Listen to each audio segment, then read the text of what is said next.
Summer in the suburbs, long hot days that stretched on forever. It was the kind of summer that made you restless, made you crave something more. For me and my friends, that more usually involved 4 wheels and a plank of wood. My name is Joey. I was 12 that summer, the youngest of the group. My brother Kyle, 2 years older, was the undisputed leader. He had the best board, the coolest shoes, and a knack for trouble that drew us all in like moths to a porch light. Then there was Trevor, the quiet observer, always watching, always thinking. He was the artistic one, the one who could turn a boring brick wall into a canvas with a few sprays of paint. And finally there was Marcus, the daredevil. He was fearless, always pushing the limits, always looking for the next adrenaline rush. Whether it was grinding down a handrail or jumping a ramp, Marcus lived for the thrill. We were inseparable that summer. We lived on our boards, carving our own paths through the manicured lawns and quiet streets of our suburban kingdom. We were bored, we were restless, and we were looking for trouble. Little did we know trouble was looking for us, too. We called ourselves the Brain Cell Bandits. It started as a joke, a way to poke fun at ourselves and our less-than-brilliant ideas. We weren't bad kids, not really, we were just bored. And when you're bored, even the smallest act of rebellion can feel like a victory. We started small. Sneaking into the local pool after hours, tagging the back of the grocery store with our makeshift graffiti, swiping candy bars from the convenience store on a dare. Each successful heist, each act of defiance fueled our sense of invincibility. Kyle was the mastermind, always coming up with new ways to test the limits. Trevor, with his artistic flair, designed our signature tag, a skull and crossbones with a skateboard underneath.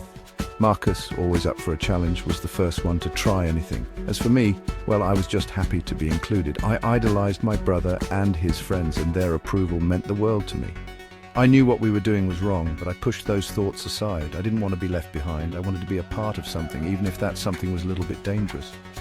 But as the summer wore on, our pranks became bolder, our transgressions more serious. We were no longer content with just pushing the limits.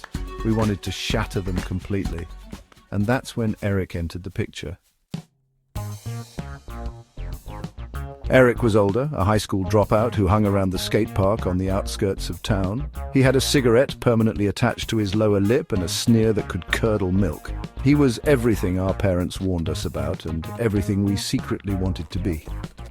He took notice of us one afternoon, watching from a distance as we practiced our tricks. We tried to ignore him, but his gaze was heavy, predatory. He sauntered over, his eyes scanning us up and down. "You boys think you're pretty cool, huh?" he drawled, taking a long drag from his cigarette. We mumbled some response, a mixture of bravado and fear. Eric chuckled, a humorless sound that sent chills down my spine. "Let me show you cool," he said, pulling a pack of cigarettes and a dented flask from his jacket pocket. "You guys ever smoked before that day?"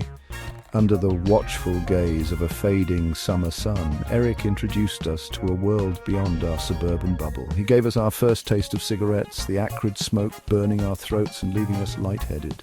He shared his flask of cheap beer, the bitter liquid sloshing in our stomachs. With each inhale of smoke, each swig of beer, we felt ourselves changing. We were no longer just bored kids looking for a thrill. We were becoming something else, something darker, something we didn't quite understand. Under Eric's influence, our world expanded.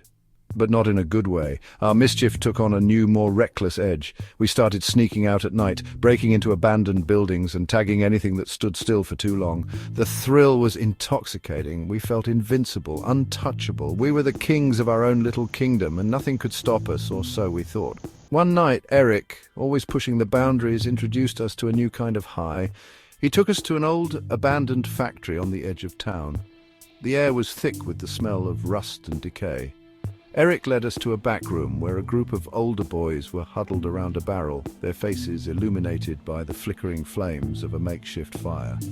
"This is where the real fun begins," Eric said, a wicked grin spreading across his face. The boys were huffing fumes from rags soaked in chemicals. Eric called it dusting. He said it would give us a rush like no other. Marcus, never one to back down from a challenge, volunteered first. He took a deep inhale, his eyes rolling back in his head. He started laughing hysterically, then collapsed to the ground, his body convulsing. We watched in horror, our stomachs churning with fear and disgust. This wasn't fun anymore. This was dangerous, and it was quickly spiraling out of control. The days and nights blurred together in a haze of cigarette smoke, cheap beer, and reckless abandon. We were living in a constant state of adrenaline-fueled chaos, and it was only a matter of time before it all came crashing down. We started to drift apart. The carefree camaraderie we once shared was replaced with a tense silence punctuated by nervous laughter and sideways glances. We were all scared, but none of us wanted to admit it. We were trapped in a spiral of our own making, and we didn't know how to get out. One night, after a particularly reckless stunt involving spray painting graffiti on the side of a police car, we found ourselves running for our lives. The adrenaline coursed through our veins as we sprinted through the dark streets, our lungs burning, our hearts pounding in our chests. We managed to escape, but the incident shook us to our core. We realized that what we were doing wasn't a game anymore. Our actions had consequences, and those consequences were becoming increasingly dangerous. But even as the realization dawned on us, we couldn't seem to stop ourselves. We were addicted to the thrill, to the feeling of invincibility, even as it slipped further and further from our grasp. The beginning of the end came swiftly, a harsh punctuation mark on our summer of recklessness. It was a Friday night, and we were hanging out at the skate park, our usual spot. Eric had supplied us with a six-pack of beer, which we passed around, trying to ignore the bitter taste and the growing unease in our stomachs. Marcus, emboldened by the alcohol and his usual daredevil spirit, decided to try a risky new trick on his skateboard. He flew off a ramp, his board spinning beneath him. For a moment, he was suspended in mid-air, a picture of youthful bravado. Then he landed wrong, his ankle twisting beneath him. The cracking sound echoed through the empty skate park, followed by Marcus's agonized scream. We rushed to his side, our faces pale with fear. His ankle was at an unnatural angle, and his face was contorted in pain. As we waited for the ambulance to arrive, our carefree facade crumbled. We were no longer invincible teenagers. We were just scared kids who'd gone too far. The incident at the skate park was the wake-up call we all desperately needed. It shattered our illusion of invincibility, revealing the very real consequences of our actions. The carefree laughter that had once filled our days was replaced with a heavy silence, a shared guilt that hung over us like a shroud. The final blow came a few days later, when I got caught shoplifting.